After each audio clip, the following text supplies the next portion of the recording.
बिस्मिल्लाहिर्रहमानिर्रहीम अस्सलाम वालेकुम। मैं हूं बशीर अहमद। तो स्टूडेंट्स, आज हम चैप्टर नंबर 8 वेव्स वाला चैप्टर हमने फर्स्ट ईयर का शुरू किया हुआ है। आपको पता है कि इसके 2 लेक्चर हमारे हो चुके हैं। फर्स्ट लेक्चर के अंदर मैंने आपको types of wave, relation between path difference and phase difference बताया, जिसमें मैंने वो प्रूव करके आपको दिखाया था phi is equal to 2 pi x over lambda. Periodic wave, progressive wave, सारी हमने बेसिक चीज़ों को पढ़ा। फिर सेकंड लेक्चर के अंदर मैंने आपको पढ़ाया था Newton's formula for speed of sound in air. फिर हमने उसकी लैप्लास करेक्शन भी पढ़ी थी। तो 2 लेक्चर हो चुके हैं। आज हम थर्ड लेक्चर पढ़ेंगे। अगर आपने न्यूटन्स फार्मूला और लैप्लास करेक्शन पढ़ लिया है तो फिर ये लेक्चर सुनने का आपको फायदा होगा। तो लेक्चर नंबर 2 आप लाजमी सुन के आए। ये लेक्चर नंबर 3 है। तो आइए फिर शुरू करते हैं।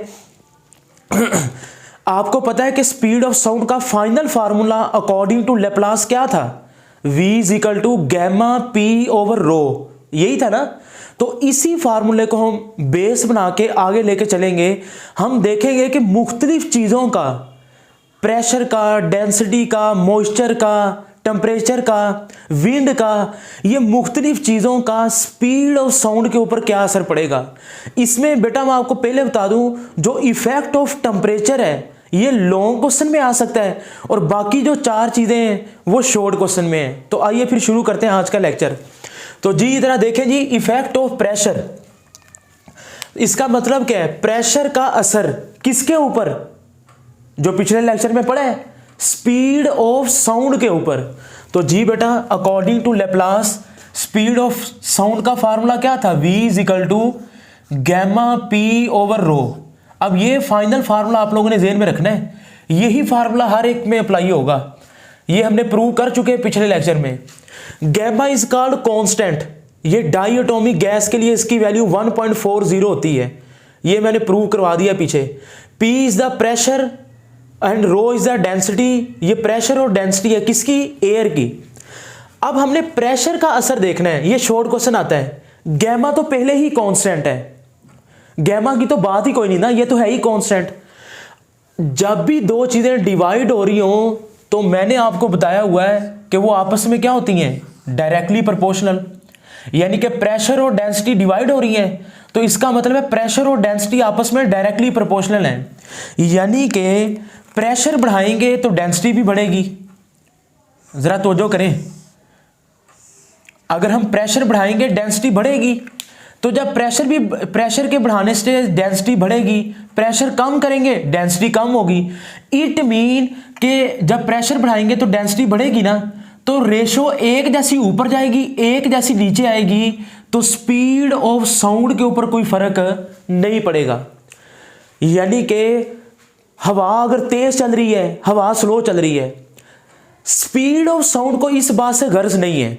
यानी कि स्पीड ऑफ साउंड हवा के प्रेशर के ऊपर डिपेंड नहीं करती। अब बच्चों को यह बात बड़ी कंफ्यूज करती है। ये तो मैंने आपको ना थ्योरेटिकली बता दिया है कि प्रेशर बढ़ाने से डेंसिटी बढ़ेगी। सर वो कैसे बढ़ेगी? हवा का प्रेशर बढ़ा दे डेंसिटी बढ़ेगी, मतलब मैं इसका थोड़ा सा डिटेल आपको बताता हूं ताकि आप रटे से बचें। जरा तवज्जो करें। ये देखें, है ये शॉर्ट क्वेश्चन ही, ताकि अगर पेपर में आ जाए तो आपको लिखने का थोड़ा सा पता चल जाए ना। ये है जनाब मेरे पास एक बर्तन और ये उसका एक ढक्कन है, ठीक है, जिसको आप पिस्टन कहते हैं। ओके हो गया? अच्छा, अब आप प्रेशर बढ़ाएंगे ना, यानी कि इसका प्रेशर P है, वॉल्यूम V है। ये इनिशियल कंडीशन है, मैंने पिछले लेक्चर में पढ़ाया भी आपको। अच्छा जी, सेकंड केस के अंदर क्या हो जाएगा? आप इस ढक्कन को ना नीचे ले आए, यानी कि वॉल्यूम कम हो जाएगा, ठीक है। जब आप प्रेशर बढ़ाएंगे, आपको पता है ना प्रेशर और वॉल्यूम एक दूसरे के इन्वर्सली प्रोपोर्शनल है अकॉर्डिंग टू बॉयल लॉ। जब आप प्रेशर डबल करेंगे, यानी कि P prime is equal to 2P, समझ आई? यानी कि पहले जितना प्रेशर था उसका डबल हो गया, तो वॉल्यूम क्या हो जाएगा फिर? V prime is equal to V over 2। समझ आ रही है? प्रेशर डबल करने से वॉल्यूम हाफ हो गया, क्योंकि प्रेशर और वॉल्यूम एक दूसरे के इन्वर्सली प्रोपोर्शनल होते हैं। जब आप ढक्कन को ऊपर से दबाएंगे, प्रेशर बढ़ेगा, वॉल्यूम कम होगा। अच्छा ठीक है, वॉल्यूम कम होगा। अब मैं प्रेशर का डेंसिटी पे असर कैसे है जरा तवज्जो करें।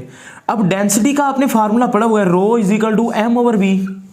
पढ़ा है ना, ठीक है। डेंसिटी का ये फार्मूला है, तो अगर मैं लिखूं rho prime is equal to M over V prime, अगर मैस ऑफ गैस कांस्टेंट है, ठीक है, तो वी प्राइम की वैल्यू पुट करवा दे। जो प्रेशर बढ़ाने से डेंसिटी बढ़ती कैसे है, इसका जवाब दे रहा हूं मैं। प्रेशर बढ़ाने से वॉल्यूम कम होता है, वॉल्यूम कम होने से rho prime is equal to M over V prime की वैल्यू पुट करवाएं जी, वी ओवर टू ऊपर चला जाएगा, तो rho prime is equal to 2 into M over V. समझ आइए आपको, 2 ऊपर चला जाएगा है ना, मैस ओवर वॉल्यूम, तो एम और वी किसके इक्वल है, रो के। तो मैं कह सकता हूं कि डेंसिटी डबल होगी, यानी कि प्रेशर बढ़ाया वॉल्यूम कम हो गया, वॉल्यूम कम होने से डेंसिटी डबल होगी। तो अब आपने गौर किया, पहले समझ आ गई कि अभी भी नहीं आई बेटा? प्रेशर बढ़ाने से वॉल्यूम कम होने से डेंसिटी डबल। तो इसका मतलब प्रेशर जब आपने डबल किया है, तो इधर देखें वॉल्यूम तो कम हुआ है लेकिन डेंसिटी डबल होगी, प्रेशर भी डबल डेंसिटी भी डबल। तो फिर फार्मूले में वैल्यूज पुट करवा दे, इधर स्पीड ऑफ साउंड में इधर वी प्राइम लिखें, gamma P prime over rho prime, prime का मतलब है कुछ चेंज आया है, तो V prime is equal to gamma तो पहले ही कांस्टेंट है, पी प्राइम कितना था ये देखें 2p, प्रेशर आपने डबल किया था, प्रेशर डबल करने से वॉल्यूम कम हुआ, डेंसिटी बढ़ गई, तो रो प्राइम कितना आया, रो प्राइम कितना है जी 2 रो, तो 2 से 2 कैंसल, अंडर रूट तो आना ही आना है, तो V prime is equal to gamma P over rho. तो आपने देखा कि प्रेशर को डबल करने से डेंसिटी भी डबल होगी ना, तो इसका मतलब फिर आंसर तो वही आया ना, V prime is equal to V, same. तो ये नोट कर लें, अगर आप थोड़ा सा इंटरेस्टेड हैं कि प्रेशर बढ़ाने से डेंसिटी कैसे बढ़ती है, तो बेटा इसका मतलब है कि प्रेशर बढ़ाने से बहुत आसान है, प्रेशर डबल किया वॉल्यूम हाफ हो गया, वॉल्यूम हाफ हो गया तो डेंसिटी डबल, जब प्रेशर भी डबल डेंसिटी भी डबल, तो 2 से 2 कैंसल। तो इसका मतलब है सर प्रेशर बढ़ाने से डेंसिटी बढ़ती है, ओवरऑल स्पीड ऑफ साउंड पे कोई फर्क नहीं पड़ता। एमसीक्यूज भी मैंने बता दिया और ये शॉर्ट क्वेश्चन भी पढ़ा दिया, नोट कर लें इसको। अब आगे चलते हैं जी, डेंसिटी पे क्या फर्क पड़ता है, तो फिर हम स्पीड ऑफ साउंड का फार्मूला लिखते हैं, v is equal to gamma P over rho, speed of sound का फार्मूला यही है ना। अच्छा अब बच्चे पता है इधर क्या कहते हैं, बच्चे कहते हैं सर अगर प्रेशर बढ़ाने से डेंसिटी बढ़ेगी तो स्पीड ऑफ साउंड पे तो कोई फर्क नहीं पड़ता, लेकिन इधर भी तो फिर वही होगा कि डेंसिटी बढ़ाएंगे प्रेशर बढ़ेगा, आंसर तो सेम है। लेकिन बेटा नहीं है, बिल्कुल ऐसे ही, लेकिन बुक वाला इधर कंडीशन अप्लाई कर रहा है एट कांस्टेंट प्रेशर।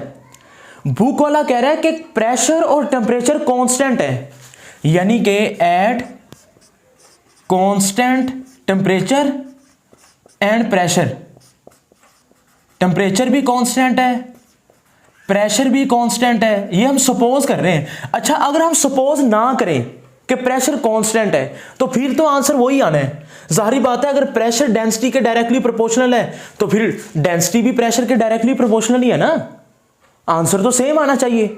लेकिन क्यों? क्योंकि इधर हम सपोज कर रहे हैं कि टेम्परेचर और प्रेशर क्या है जी, कांस्टेंट। ओके, तो गैमा तो पहले ही कांस्टेंट है, ये तो है ही कांस्टेंट गैमा डायटोमिक गैस के लिए, तो मैं लिख सकता हूं V is equal to gamma और P कांस्टेंट है ना, गैमा पहले ही कांस्टेंट है, प्रेशर को हमने सपोज किया है, तो क्या आ जाएगा कांस्टेंट, ये दोनों कांस्टेंट हो गए ओवर अंडर रूट रो, यानी कि स्पीड ऑफ साउंड का डेंसिटी के साथ फिर क्या ताल्लुक होगा, इनवर्स।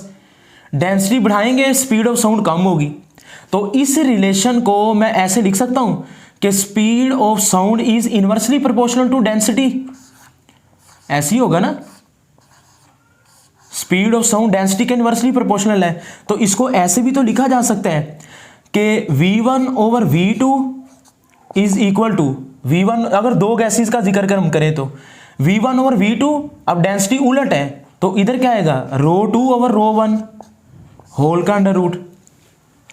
तो ये फाइनल फार्मूला आ गया जी 1 ओवर 2, इधर 1 2 है, इधर 2 1 है, स्पीड ऑफ साउंड का डेंसिटी के साथ इनवर्स रिलेशन है।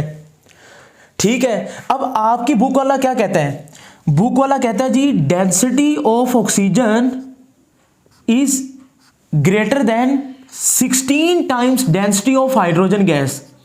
बेटा ये एमसीक्यूज याद रखिएगा, ऑक्सीजन की डेंसिटी हाइड्रोजन गैस के मुकाबले में 16 गुना ज्यादा होती है। ये शॉर्ट क्वेश्चन मैं आपको पढ़ा रहा हूं और ये एमसीक्यूज भी आता है पेपर में, आप लोग नोट कर रहे हैं।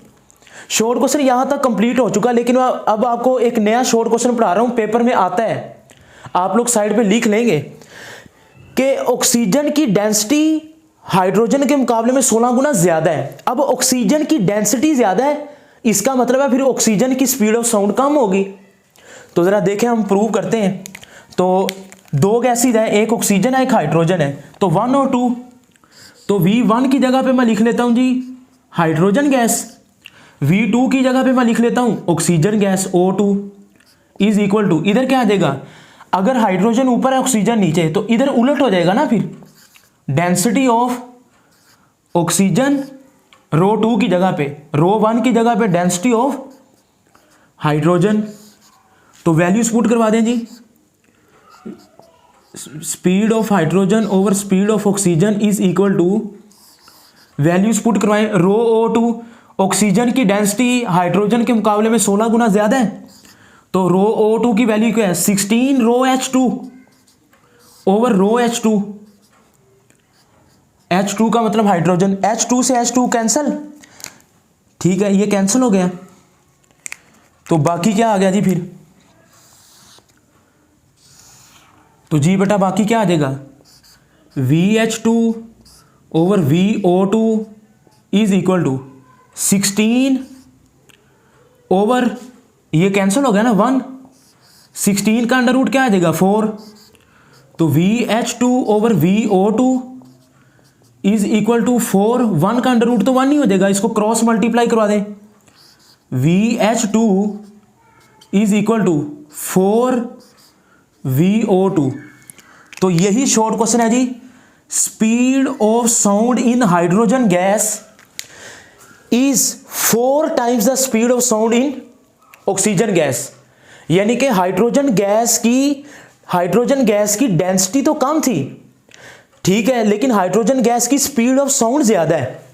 तो हाइड्रोजन गैस के अंदर स्पीड ऑफ साउंड ऑक्सीजन के मुकाबले में 4 गुना ज्यादा है, 16 का अंडर रूट 4 ही आएगा ना। तो ये शॉर्ट क्वेश्चन है, आप लोग इसको नोट कर लेंगे, ठीक है। अब चलते हैं जी इफेक्ट ऑफ ह्यूमिडिटी। बच्चे ह्यूमिडिटी बात समझ आई या मॉइस्चर, एक ही बात है। मॉइस्चर का मतलब भी नमी होता है और ह्यूमिडिटी का मतलब भी नमी है। अगर हवा में नमी आ जाए तो क्या होगा बेटा, याद रखेंगे ड्यू टू मॉइस्चर या ह्यूमिडिटी, मैं आपको बता रहा हूं ड्यू टू ह्यूमिडिटी, नमी की वजह से डेंसिटी ऑफ एयर डिक्रीज, हवा की डेंसिटी कम हो जाती है नमी की वजह से। तो according to this formula V is equal to gamma P over rho, अगर हवा की डेंसिटी कम हो जाएगी नमी की वजह से तो बताएं जी फिर स्पीड ऑफ साउंड बढ़ जाएगी। तो यही वजह है कि क्योंकि नमी की वजह से ना, मॉइस्चर या ह्यूमिडिटी, हवा में जब नमी आ जाती है ना तो डेंसिटी कम हो जाती है, गैमा और P कांस्टेंट है, तो फिर स्पीड ऑफ साउंड क्या हो जाएगी, बढ़ जाएगी। ये याद रखेंगे गैमा और P क्या है, ये दोनों कांस्टेंट हैं। तो जनाब हवा में नमी की वजह से स्पीड ऑफ साउंड इंक्रीज करती है। नेक्स्ट देखें जी स्पीड ऑफ विंड, हवा की वजह से, यानी कि अगर आप बोल रहे हैं ना तो आपकी साउंड जो है, अगर तो in the direction of wind है, जिधर को हवा चल रही उसी तरफ है, तो बेटा फिर आप क्या करेंगे, V net is equal to speed of sound plus speed of wind आप ऐड कर देंगे। और अगर against the direction of wind, अगर स्पीड ऑफ साउंड हवा की सिमत के मुखालिफ है, यानी कि हवा इधर को चल रही है, हवा पता चल जाती ना हवा की सिमत क्या है, आप पतंग उड़ाते हैं तो पता चल जाता है हवा किस तरफ है। तो अगर जिधर हवा की डायरेक्शन है आप उसके ऑपोजिट डायरेक्शन में स्पीड ऑफ साउंड को ट्रेवल करवाएं तो फिर आपको माइनस करना पड़ेगा, यानी कि V नेट का मतलब है कि इन दोनों को प्लस करके जो आंसर आएगा, V का मतलब है स्पीड ऑफ साउंड और V के साथ जो W लिखा है इसका मतलब है स्पीड ऑफ विंड। तो अगर अगेंस्ट है तो V माइनस VW आएगा। तो ये बेटा नोट कर लें, अगर स्पीड ऑफ साउंड और विंड की डायरेक्शन सेम है तो ऐड करेंगे, अगर स्पीड ऑफ साउंड और विंड की डायरेक्शन ऑपोजिट है तो माइनस करेंगे।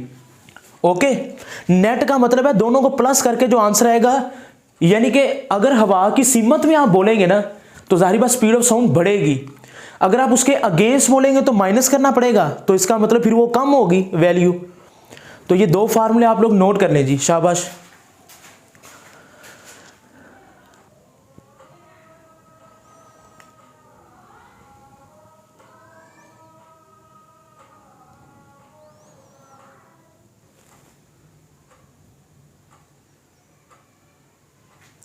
तो जी बेटा आपने देखा कि पिछली 4 शॉर्ट क्वेश्चन हमने पढ़ ली हैं।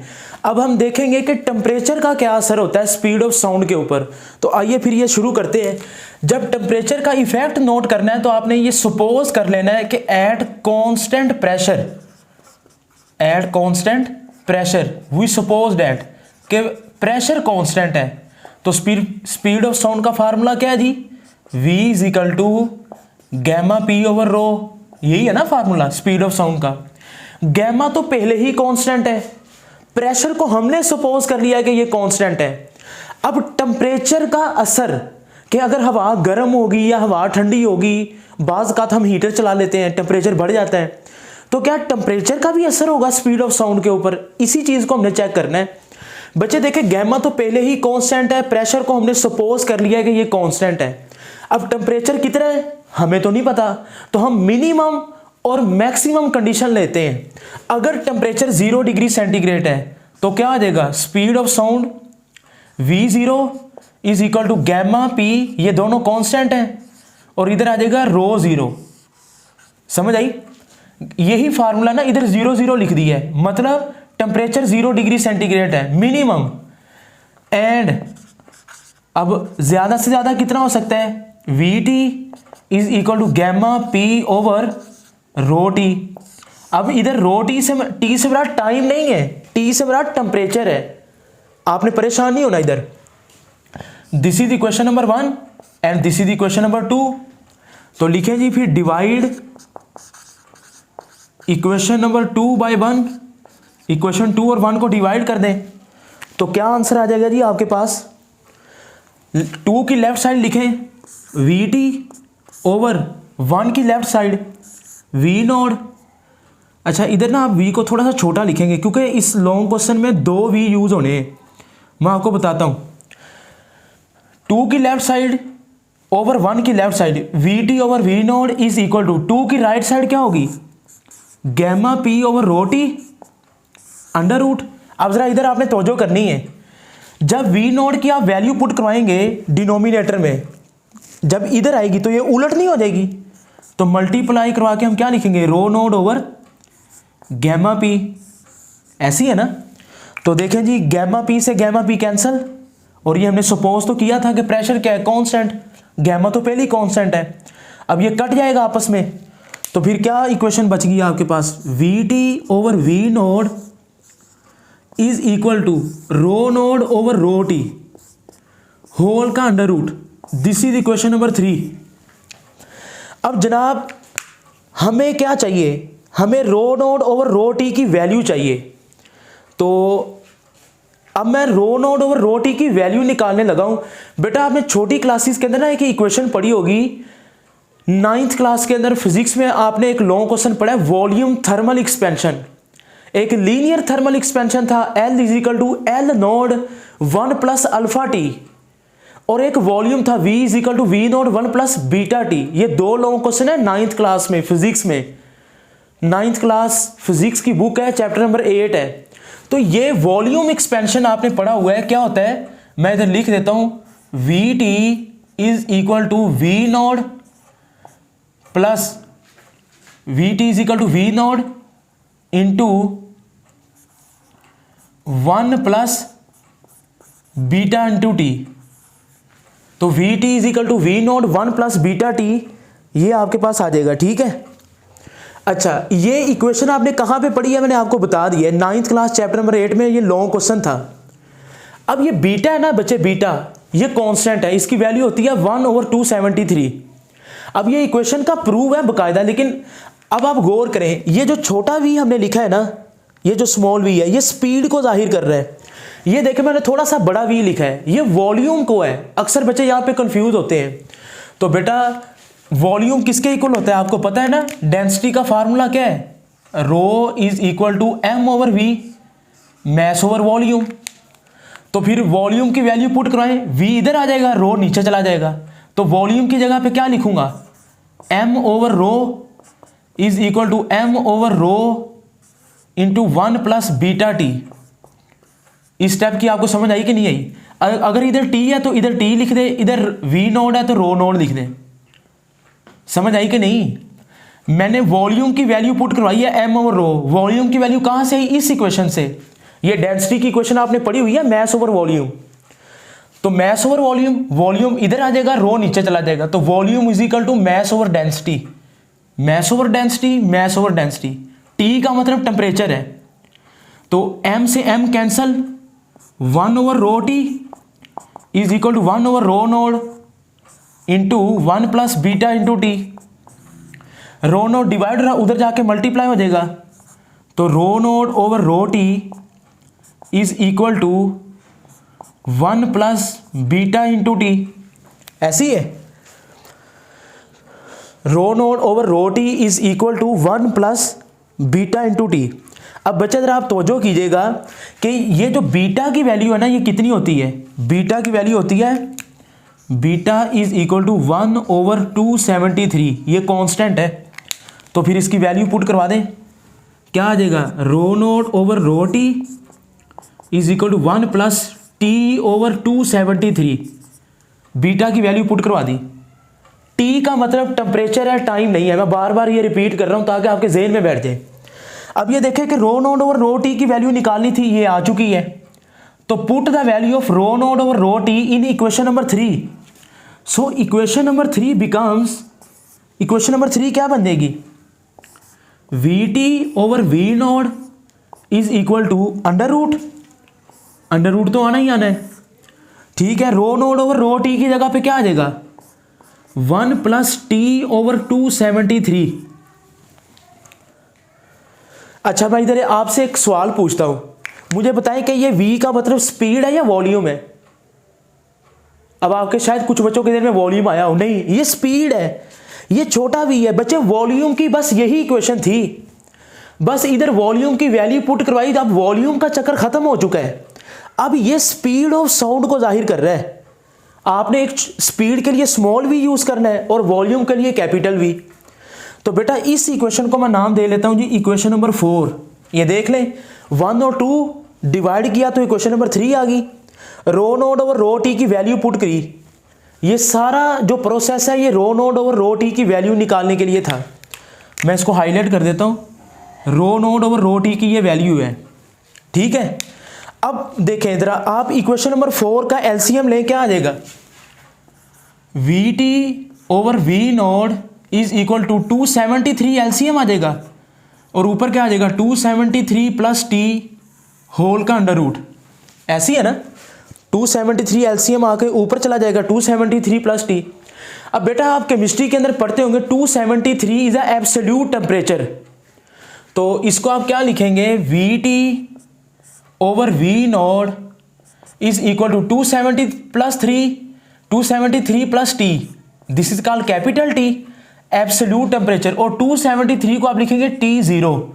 अब ये भी एब्सोल्यूट टेम्परेचर ही है, ये 0 डिग्री सेंटीग्रेड पे है और ये T डिग्री सेंटीग्रेड पे, यानी कि ये मिनिमम है, ये मैक्सिमम है। तो इस इक्वेशन को आपने हाईलाइट करना है, ये बड़ी ही इंपॉर्टेंट है और आपकी 8वें चैप्टर की पहली एग्जाम्पल के अंदर ये यूज होगी। This is equation number 5, note कर लें। ये 8.1 एग्जाम्पल के अंदर भी यूज हो रही है जी, और 8.1 एग्जाम्पल आपके पेपरों में आ चुकी है, बोर्ड के पेपरों में 8.1 एग्जाम्पल मैं आपको लेक्चर के एंड में करवा भी दूंगा। और एक बात और याद रखनी है, ये equation apply on large scale of temperature, यानी कि इज ग्रेटर देन 10 केल्विन अगर टेम्परेचर 10 केल्विन या 10 केल्विन से ज्यादा है, या डिग्री सेंटीग्रेड, केल्विन और फ़ारेनहाइट, ये टेम्परेचर के 3 यूनिट है ना, केल्विन ऐसा यूनिट है। अगर टेम्परेचर 10 केल्विन या 10 डिग्री सेंटीग्रेड से ज्यादा है तो फिर आप ये इक्वेशन यूज करेंगे, VT over V node is equal to T over T node. 8.1 example में यही इक्वेशन यूज हो रही है, और ये लार्ज स्केल, अगर टेम्परेचर ज्यादा होगा तो ये वाली इक्वेशन यूज करेंगे। अब आपके ज़हन में यकीनन एक बात आई होगी, सर अगर टेम्परेचर 10 केल्विन से ज्यादा है तो ये वाली इक्वेशन यूज करेंगे, अगर 10 केल्विन से कम होगा तो कौन सी यूज करेंगे। आइए फिर ड्राइव कर लेते हैं। सो आप इक्वेशन नंबर 4 को दोबारा सपोज करें जी, अगेन इक्वेशन नंबर 4 दोबारा आ जाएगी। हाँ जी, इक्वेशन नंबर 4 तो क्या लिखेंगे आप, VT ओवर V नोड, यानी कि आप ये समझ लें कि यहां तक हमारा प्रूव हो चुका है। वैसे मजे की बात यह है कि अगर प्रेशर कांस्टेंट हो तो ये कौन सा लॉ होता है, आपने केमिस्ट्री में पढ़ा हुआ है, ये चार्ल्स लॉ है।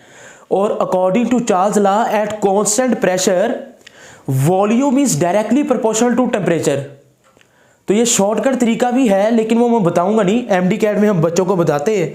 तो बहरहाल आपने ये चीज याद रखनी है, VT over V node is equal to 1 plus T over 273। बेटा अंडर रूट को आप 1 ओवर 2 लिख सकते हैं, तो जो करें 1 प्लस 273 अंडर रूट को आप 1 ओवर 2 लिख सकते हैं ना, एक ही बात है। और आपको याद है पावर को खत्म करने के लिए कौन सा रूल होता है, बाइनोमियल थ्योरम। अगर आपने पीछे वाला लेक्चर सुना हुआ है तो क्या लिखेंगे, using binomial theorem. Binomial theorem का मतलब क्या होता है जी, सिर्फ पावर नीचे आ जाती है, यानी कि आपने पावर को नीचे उतार लेना है, पावर को मल्टीप्लाई करवा देना है। ठीक हो गया जी, बाइनोमियल थ्योरम लगा दें, VT over V node is equal to 1 plus 1 over 2 नीचे आ जाएगा, 1 ओवर 2 इंटू T ओवर 273। ऐसी है, हायर पावर को हम निगलेक्ट कर देंगे, तो VT over V node is equal to 1 plus T over, ये मल्टीप्लाई करवा दें, 2 3 6 2 7 14 2 2 4 और 1 5। ऐसी हो गया जी। ठीक है, आप जरा इसको नोट करें, फिर मैं आपको आगे लेके चलता हूं।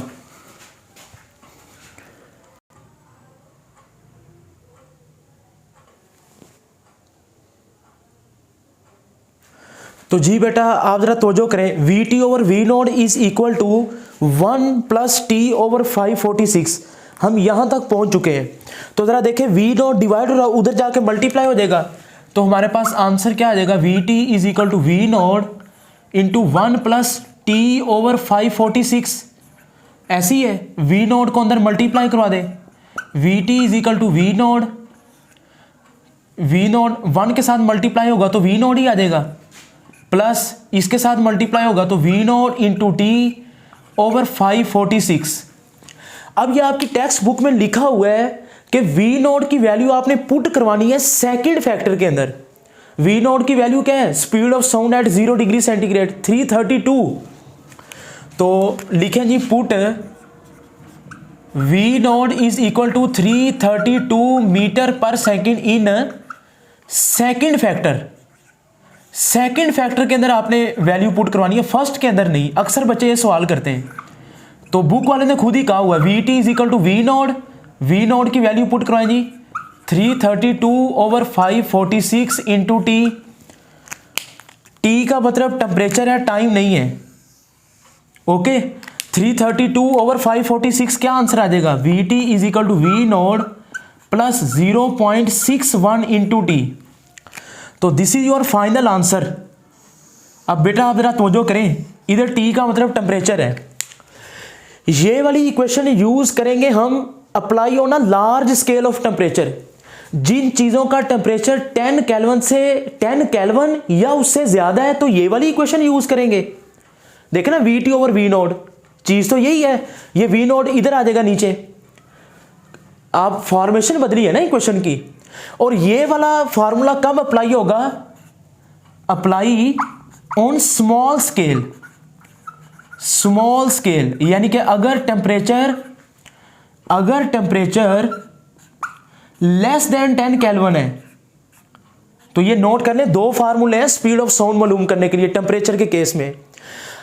फार्मूला तो आ गया है, इसका मतलब क्या है? इसका मतलब यह है कि if temperature 1 degree centigrade rise करेगा, अगर टेम्परेचर 1 डिग्री सेंटीग्रेड राइज करेगा तो स्पीड ऑफ साउंड टी के साथ क्या लिखा हुआ है 0.6 मीटर पर सेकेंड या 61 सेंटीमीटर पर सेकेंड इंक्रीज करेगी।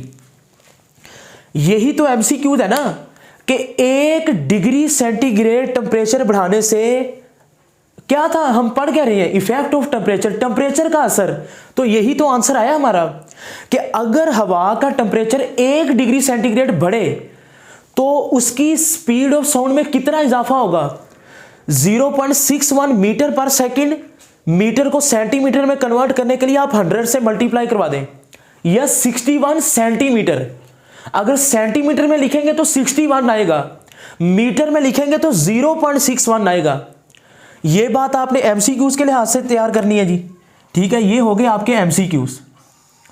अब एक और बात एमडी कैट में अक्सर एज ए ऑप्शन के तौर पर आती है कि बेटा मैंने आपको बताया हुआ है हमेशा हम एक जैसी चीज़ों को ऐड और सब्ट्रैक्ट करते हैं फिजिक्स के अंदर। अगर ये स्पीड ऑफ साउंड है तो ये भी स्पीड ऑफ साउंड है, 0 का मतलब 0 डिग्री सेंटीग्रेड, टी का मतलब टी डिग्री सेंटीग्रेड। ये भी स्पीड है, ये भी स्पीड है, तो फिर ये भी स्पीड ही होगी। जाहिर बात है स्पीड ऑफ साउंड के अंदर स्पीड ही ऐड होगी। तो ये बड़ा मजे का एमडी कैट का एमसीक्यूज है कि 0.61 टी, ये भी अगर स्पीड है तो स्पीड का यूनिट क्या होता है जी मीटर पर सेकंड। तो मैं इस चीज को मीटर पर सेकंड के इक्वल रख सकता हूं, तो 0.61 मीटर पर सेकंड टी मल्टीप्लायर है, नीचे जाके डिवाइड हो जाएगा। तो फिर 0.61 ये जो नंबर है इसका यूनिट क्या आ जाएगा मीटर पर सेकंड। टेम्परेचर का यूनिट क्या होता है, 3 यूनिट है, डिग्री सेंटीग्रेड, केल्विन, फ़ारेनहाइट। अगर इसका एसआई यूनिट में यूज करूं तो क्या आ जाएगा केल्विन, केल्विन ऊपर जाके पर केल्विन। तो ले जी ये एमडी कैट के अंदर अक्सर एमसीक्यूज आता है कि 0.61 का यूनिट क्या है। अब बच्चे बड़ा हैरान होते हैं, यार 0.61 ये तो नंबर है, नंबर का तो यूनिट होता ही नहीं। यही तो आपको ट्रिक बता रहा हूं कि इधर नंबर का भी यूनिट है। इस 0.61 का यूनिट क्या होगा मीटर पर सेकंड पर केल्विन। आप पर केल्विन की जगह पे पर डिग्री सेंटीग्रेड भी लिख सकते हैं, पर फ़ारेनहाइट भी लिख सकते हैं। टेम्परेचर के 3 यूनिट हैं, मैंने ऐसा यूनिट यूज किया है। तो ये आपको एमडी कैट का एमसीक्यूज बताया है और ये बोर्ड लेवल पे भी आ जाता है। अब आते हैं 8.1 एग्जाम्पल की तरफ।